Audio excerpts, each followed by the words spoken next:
Hello नमस्कार मेरे प्यारे छात्रों, आप सभी को रोशन फिजिक्स क्लासेस के खूबसूरत से परिवार में हार्दिक अभिनंदन है। मेरे प्यारे छात्रों, इससे पहले हमने मात्रकों के विभिन्न पद्धति के बारे में पढ़ा। आज मुख्य रूप से हमारा जो चैप्टर है फिजिक्स का वो स्टार्ट होता है। इससे पहले जो भी हम चीज पढ़ रहे थे ये फिजिक्स का बेस था। फिजिक्स पढ़ने के लिए वो हमें चाहिए था, बट मुख्य रूप से आज हमारा जो चैप्टर है वो स्टार्ट हो रहा है। चैप्टर का नाम है मोशन। चैप्टर का क्या नाम है? मोशन यानी गति। मोशन यानी गति। आज का जो हमारा टॉपिक है मोशन यानी गति। मोशन है क्या मेरे दोस्त? मोशन यानी गति। गति क्या है मैंने आपको बताया मेरे दोस्त। गति का अध्ययन भौतिक के जिस भाग में करते हैं उसे मैकेनिक्स कहते हैं, यांत्रिक। यानी गति जो चैप्टर है, यानी फिजिक्स का जो चैप्टर है गति, यानी फिजिक्स का जो ब्रांच है, यानी भौतिक की जो शाखा है यांत्रिक मैकेनिक्स, उसमें हम गति के बारे में अध्ययन करते हैं। अब मेरे दोस्त हम बोले गति क्या है? मैंने बोला कि कोई वस्तु गति में है। मैंने आपसे पूछा कि बताइए कि एक रोड पे गाड़ी जा रही है, वो गति में है या नहीं? आंसर आप बोलिएगा कि किसके सापेक्ष, गति या विराम? तब हो सकता है जब हम किसी वस्तु को किसी के सापेक्ष लेते हैं। किसी पॉइंट यानी किसी निश्चित पॉइंट के सापेक्ष हम नहीं लेंगे तब तक कोई वस्तु ना तो गति में होगा ना तो विराम में होगा। जैसे मैं बोल रहा हूँ मैं ऐसे चल रहा हूँ, मैं ऐसे चल रहा हूँ, मैं ऐसे दौड़ रहा हूँ, मैं ऐसे दौड़ रहा हूँ, मतलब ये जो हो गया ये गति हो गया। मतलब जब कोई वस्तु समय के साथ अपनी अवस्था में परिवर्तन करता है तो वह वस्तु गति में कहलाता है। तो मेरे दोस्त क्या होगा गति का डेफिनेशन? कि जब कोई वस्तु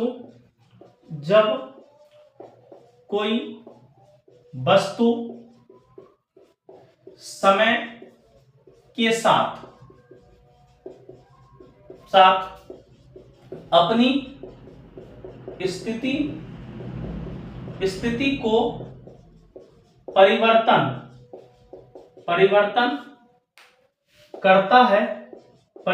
करता है, गति में कहलाता है। गति में कहलाता है। देखिए, जब कोई वस्तु समय के साथ अपनी स्थिति को परिवर्तन करता है तो गति में कहलाता है।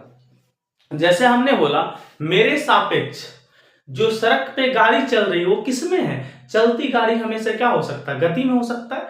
तो गति के बाद एक और टॉपिक समझना मेरे लिए बहुत इजी हो जाएगा, जिसका नाम है रेस्ट, विराम। रेस्ट यानी विराम। अब विराम क्या है?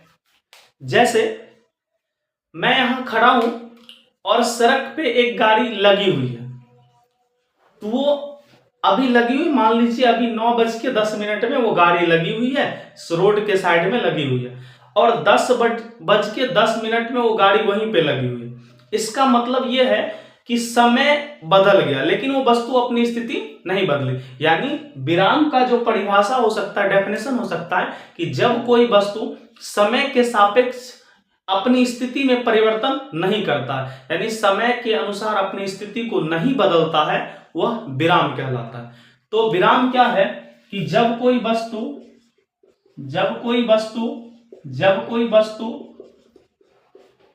समय के अनुसार अपनी स्थिति में परिवर्तन नहीं करता, क्या कहलाता है? विराम कहलाता है। यानी विराम का क्या डेफिनेशन हो सकता है? जब कोई वस्तु समय के अनुसार अपनी स्थिति में परिवर्तन नहीं करता है, क्या कहलाता है? विराम कहलाता है। अब मेरे दोस्त गति कितने प्रकार की होती है? तो आइए अब समझते हैं गति कितने प्रकार की होती है। गति जो है, हम फिजिक्स में जो गति पढ़ेंगे वो गति 3 प्रकार के पढ़ेंगे। 1 डायमेंशनल मोशन, 2 डायमेंशनल मोशन और 3 डायमेंशनल मोशन, यानी एक विमीय गति, द्विविमीय गति और त्रिविमीय गति। और हम पहले समझेंगे, उसके बाद वो सारे गति के बारे में हम अध्ययन करेंगे, गति कितने प्रकार के होते हैं और किसका कौन से वस्तु किस प्रकार से गति करती है। आइए समझते हैं। तो गति के प्रकार, types of motion, types of motion, types of motion, motion, गति के प्रकार, गति के प्रकार। गति 3 प्रकार की होती है। 1 डायमेंशनल मोशन, 1 डायमेंशनल मोशन, एक विमीय गति, एक विमीय गति। दूसरा है 2 डायमेंशनल मोशन, 2 डायमेंशनल मोशन, 2 विमीय गति। तीसरा है 3 dimensional motion, 3 dimensional motion, motion, त्रिविमीय गति, त्रिविमीय गति। मेरे दोस्त, टाइप्स ऑफ मोशन, गति के प्रकार, गति 3 प्रकार के होते हैं। 1 डायमेंशनल मोशन, एक विमीय गति, 2 डायमेंशनल मोशन, 2 विमीय गति, 3 डायमेंशनल मोशन, त्रिविमीय गति, यानी 3 विमीय गति। मेरे दोस्त, आप ऐसे समझो, ऐसे क्या समझो, जो हमारा फिजिक्स है उसमें हम 3 एक्सिस के बारे में पढ़ेंगे, एक्स वाई जेड। ये एक्स हो गया, ये वाई हो गया और ये जो सामने है वो जेड हो गया। अब पहले हम ऐसे समझ लेते हैं, फिर हम आगे बढ़ेंगे। तो एक विमीय गति क्या होता है? 1 डायमेंशनल मोशन। जैसे मेरे पास 3 एक्सिस है, एक्स वाई जेड। अगर कोई वस्तु तीनों में से किसी एक अक्ष पे गति करता है तो एक विमीय गति कहलाएगा। और एक विमीय गति को रैखिक गति भी हम बोल सकते हैं, क्योंकि स्ट्रेट लाइन, एक विमीय गति सीधी रेखा पे मतलब गति करता है। जैसे हमने बोला सड़क पे चलती बस क्या है? रैखिक गति, एक विमीय गति है। यानी एक विमीय गति का मतलब होता है चाहे एक्स पे, वाई पे या जेड पे, तीनों में से किसी एक अक्ष पे कोई वस्तु गति करता है वो एक विमीय गति कहलाता है। अब द्विविमीय गति क्या है? तो एक्स वाई जेड 3 एक्सिस है, 3 एक्सिस में कोई 2 एक्सिस के बीच, यानी 2 एक्सिस के बीच को तल कहते हैं। ये हो गया हमारा एक्स वाई तल हो गया, ये वाई जेड तल हो गया, ये एक्स जेड तल हो गया। यानी 1 2 3, अगर तीनों में से किसी भी तल में वस्तु गति करता है उसे 2 विमीय गति कहते हैं। यानी 2 विमीय गति 2 अक्ष के बीच होता है। 2 विमीय गति किधर होता है? 2 अक्ष के बीच होता है। अब त्रिविमीय गति क्या होता है? त्रिविमीय गति अंतरिक्ष में होता है, मतलब अर्थ से ऊपर होगा, अर्थ से ऊपर। जैसे हमने बोला बर्ड्स की गति, पक्षी की गति त्रिविमीय गति होता है। एरोप्लेन की गति त्रिविमीय, मतलब उसमें एक्स वाई जेड क्या होता है? तीनों अक्ष में गति करता है। जैसे हमने बोला बर्ड्स की गति, तो त्रिविमीय गति का उदाहरण एरोप्लेन की गति। तो आइए हम बारी बारी से अच्छे से अध्ययन करते हैं गति। तो क्या है इसमें? हम फाइनली सिंपल सा हम समझ सकते हैं, एक विमीय गति यानी जब कोई वस्तु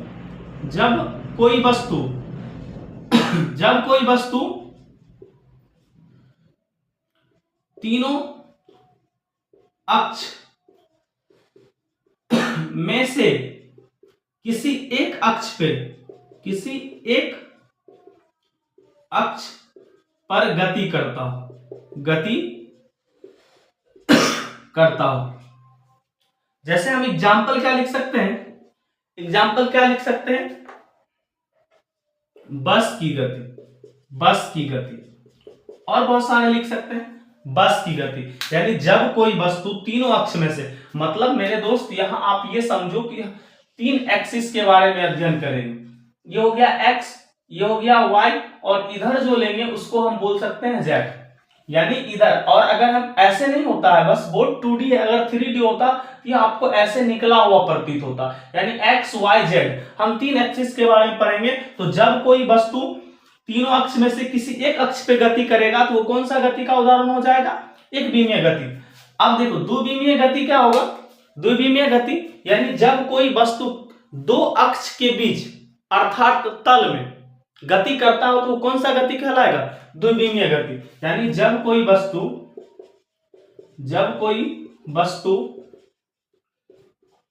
दो अक्ष के बीच अर्थात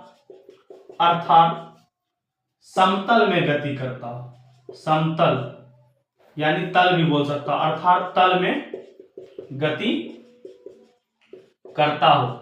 यानी जब कोई वस्तु दो अक्ष के बीच गति करता है तो कौन सा गति का उदाहरण? द्विविमीय गति का। जैसे मेरे दोस्त मैंने बोला प्रक्षेप गति, प्रक्षेप गति। जैसे हमने बोला प्रक्षेप गति यानी आपने नीरज चोपड़ा का नाम सुना होगा, जो भाला फेंकता मतलब ऐसे जाता है। ये कैसे जाता है? मान लीजिए ये है, ये ऐसे जाता है। ये भी प्रक्षेप गति भी किसका एग्जाम्पल हो गया? द्विविमीय गति का। अब जैसे हमने बोला वृत्तीय गति, ये ऐसे ऐसे जब कोई वस्तु वृत्ताकार पथ पे गति करेगा ये क्या हो जाएगा? द्विविमीय गति का उदाहरण हो जाएगा। तो हम दूसरा ये भी बोल सकते हैं वृत्तीय गति। क्या बोल सकते हैं? वृत्तीय गति। अब हम तीसरा पढ़ते हैं। तीसरा क्या है? त्रिविमीय गति। त्रिविमीय गति में क्या होता है कि जब कोई वस्तु तीनों अक्ष पे गति करता, और ये अर्थ पे संभव नहीं है, अर्थ से ऊपर संभव है। जैसे पक्षी की गति, यानी जब कोई वस्तु तीनों अक्ष पे गति करता, जब कोई वस्तु तीनों अक्ष पर गति करता हो। जब कोई वस्तु तीनों अक्ष पे गति करता तो वो किसका एग्जाम्पल हो जाएगा? त्रिविमीय गति का एग्जाम्पल हो जाएगा। हम एग्जाम्पल में क्या लिख सकते हैं? पक्षी की गति। हम दूसरा एग्जाम्पल क्या ले सकते हैं? हवाई जहाज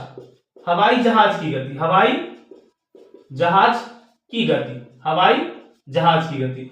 मेरे दोस्त हमने गति पढ़ा, विराम पढ़ा और गति के कितने प्रकार होता उसको हमने पढ़ा। अब हम लोग बारी बारी से वन डायमेंशनल ऐसे समाप्त नहीं होता। अब हम पढ़ेंगे वन डायमेंशनल मोशन क्या है, इसके अंदर कौन कौन सी चीजें होती है, वो सारी चीजें पढ़ेंगे। उम्मीद करते हैं कि जितना आपको पढ़ाया गया होगा आप बेहतर तरीके से समझ गए होंगे। मेरे प्यारे छात्रों, आप अपने आप को वक्त दीजिए और पढ़ने की भरपूर कोशिश कीजिए। निश्चित तौर पे आप एक दिन बेहतर इंसान बनेंगे। धन्यवाद।